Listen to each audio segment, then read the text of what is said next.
അസ്സലാമു അലൈക്കും വറഹ്മത്തുള്ളാഹി വബറകാത്തു. സുന്നി വിദ്യാഭ്യാസ ബോർഡ് 7ാം ക്ലാസ്സിലേക്ക് തയ്യാറാക്കിയ അഹ്കാമു തജ്വീദ് പാഠകിതാബിന്റെ ദഫ്തർ താലിബിന്റെ 2ാമത്തെ ചാപ്റ്ററാണ് വായിക്കുന്നത്. റസ്മുൽ ഉസ്മാനി. ഖുർആനിന്റെ ചില പ്രത്യേക എഴുത്ത് രീതിക്കാണ് റസ്മുൽ ഉസ്മാനി എന്ന് പറയുന്നത്. ആ റസ്മുൽ ഉസ്മാനിയിൽ മാത്രമേ ഖുർആൻ എഴുതാവൂ, അതിന് വിരുദ്ധമായി എഴുതാൻ പാടില്ല. ആ 2ാമത്തെ പാഠത്തിന്റെ വർക്കാണ് ഇതിൽ വിടുന്നത്. 1. നഖറഉൽ കലിമാത്തിൽ ആതിയത്ത വ നക്തശിഫു മിൻഹാ ഖവായിദ റസ്മിൽ ഉസ്മാനി. താഴെ കൊടുത്ത പദങ്ങൾ വായിച്ചിട്ട് അതിന്റെ റസ്മുൽ ഉസ്മാൻ നിയമങ്ങൾ വ്യക്തമാക്കാനാണ്. റസ്മുൽ ഖിയാസി എന്ന് പറഞ്ഞാൽ സാധാരണ എഴുത്ത്. റസ്മുൽ ഉസ്മാനി 2ാമത്തെ കോളം റസ്മുൽ ഉസ്മാനിന്റെ പ്രത്യേകമായ എഴുത്ത്. 3ാമത്തെ കോളത്തിൽ കായിദ, എന്താണ് റസ്മുൽ ഉസ്മാൻ നിയമം അവിടെ ഉള്ളത് എന്നാണ് എഴുതി കൊടുക്കേണ്ടത്. മാലിക്കി അവിടെ 2 രീതിയിലാണ് എഴുതിയിട്ടുള്ളത്. എന്താണ് മാലിക്കി എന്നുള്ള റസ്മുൽ ഉസ്മാൻ എഴുത്തിന്റെ പ്രത്യേകത? 2 വിധം ഖിറാഅത്തുള്ള പദങ്ങളെ ഒരു ഖിറാഅത്ത് പ്രകാരം എഴുതുക. മാലിക്കി എന്ന് ഓതാം, മലിക്കി എന്നും ഓതാം. 2 ഓതാൻ പറ്റും ഈ എഴുത്ത് കൊണ്ട്. അടുത്ത് നോക്കൂ, കുല്ലമ 2 എഴുത്ത് രീതിയാണ്. അതില് റസ്മുൽ ഉസ്മാൻ പ്രത്യേകത എന്താണ്? ഇവിടെ ചേർക്കേണ്ടതിനെ 2ആയി പിരിച്ചെഴുതി. ഇവിടെ ചേർത്താണ് എഴുതേണ്ടത്, അതിന് പകരം 2 ആക്കിയിട്ടാണ് എഴുതിയിട്ടുള്ളത്. 3ാമത്തത് അല്ലൻ. ഇവിടെ എന്താ ചെയ്തിട്ടുള്ളത്? പിരിച്ചെഴുതേണ്ട കലിമത്തിനെ ചേർത്തെഴുതിക്കാം. പിരിച്ചെഴുതേണ്ട കലിമത്തിനെ ചേർത്തെഴുതി. ഇവിടെ 2ആയിട്ടാണ് എഴുതേണ്ടത്, പക്ഷെ ഇവിടെ ഒന്നിച്ചാണ് എഴുതിയിട്ടുള്ളത്. സ്വലാത്ത് ഒരക്ഷരത്തിന് പകരം മറ്റൊന്നിനെ കൊണ്ടുവന്നു. സ്വലാത്ത് എന്ന് ലാമിനെ നീട്ടാൻ അലിഫാണ് സാധാരണത്തിൽ ഉപയോഗിക്കുക. എന്നാൽ റസ്മുൽ ഉസ്മാൻ ഉപയോഗിച്ചിട്ടുള്ളത് അലിഫിന് പകരം വാവാണ് ഉപയോഗിച്ചിട്ടുള്ളത്.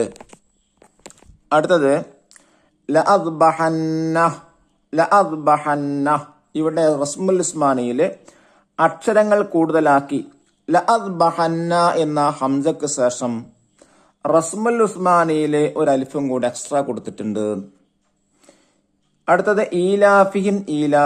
ഇവിടെ സാധാരണ എഴുത്തിൽ കാണാത്ത യാ ആണ് ഉപയോഗിച്ചിട്ടുള്ളത്.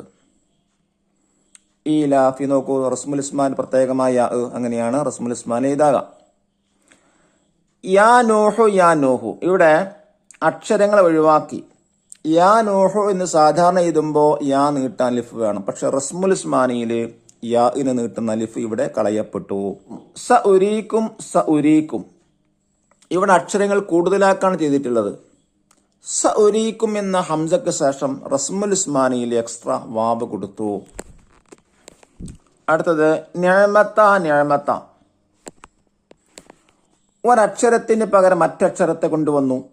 ഇവിടെ നിഅമത്ത എഴുതുമ്പോൾ സാധാരണയിൽ ഹാത്താണ് എഴുതേണ്ടത്, പക്ഷെ റസ്മുൽ ഉസ്മാനിയിൽ ബാത്ത ആണ് എഴുതിയിട്ടുള്ളത്.